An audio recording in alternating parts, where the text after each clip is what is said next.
Hello everybody, welcome to Permanent Waves, and welcome to this first segment of what I'm going to call Standout Songs. So, in case it wasn't obvious, I listen to a ton of music, almost to a fault, because that's all I can think of most of the time.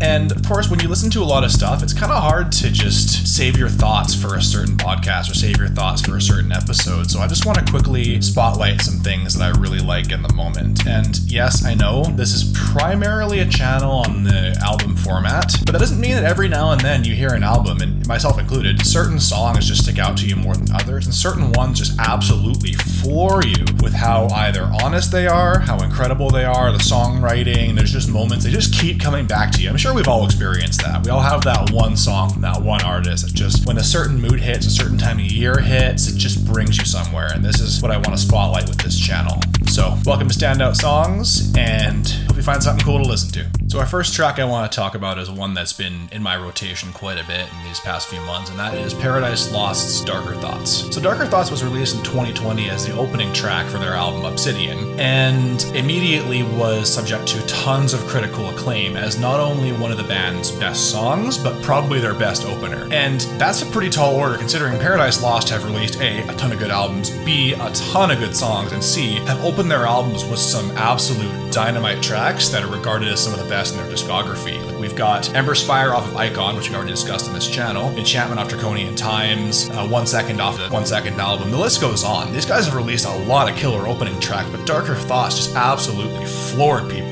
There's a very good reason for that. So this one starts off with a very, very quiet, intimate acoustic guitar and a very subdued, haunting performance by Nick Holmes in his baritone vocal range. And when a song does this, and it slowly crescendos, and there's a killer vocal hook in there too, just sung very softly. Eventually a violin comes in and vocal harmonies come in, and it starts to crescendo. Well, as a metal fan, or even somebody who's paying attention to most music, you know this thing's gonna explode in your face at some point. And then when it does, you're still not ready for it, because Paradise Lost have been in this game for a very long time, releasing their first album as early as 1989. So it goes without saying these guys know how to write a metal song, even though they had a lot of variety in their career, going between gothic rock, gothic metal, death metal, synth pop even. They're at home in their gothic metal genre. So when Paradise Lost writes a metal song, they know how to do it, and damn does it show in this one. When that crash comes in and Nick Holmes breaks out those fantastic emotive growls, it hits like a truck. And I think even it's shocking because of the amount of honesty in this song, the vulnerability with the clean vocals, and then just the absolute, it just hits so hard, it blows my mind.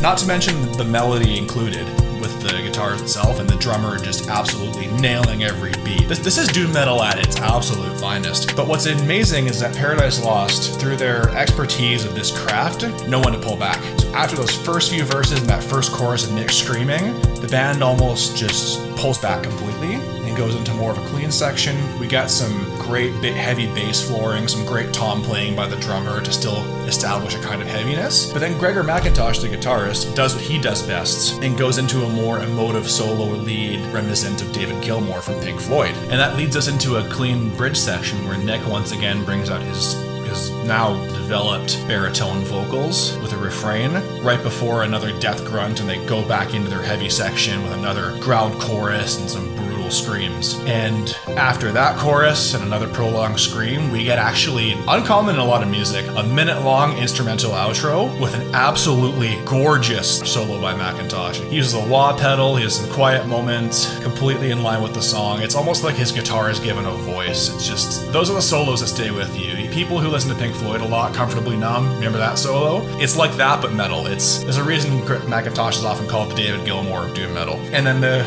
Darker Thoughts very much ends the same way it came in, on a quieter note, some pulsing bass lines, and just gradually fading away. And lyrically too, this song is totally apt. It's about just trying to dispel darker thoughts, but they keep coming back to stay, and that's in the bridge refrain of the song. And musically, this is just so perfect for that.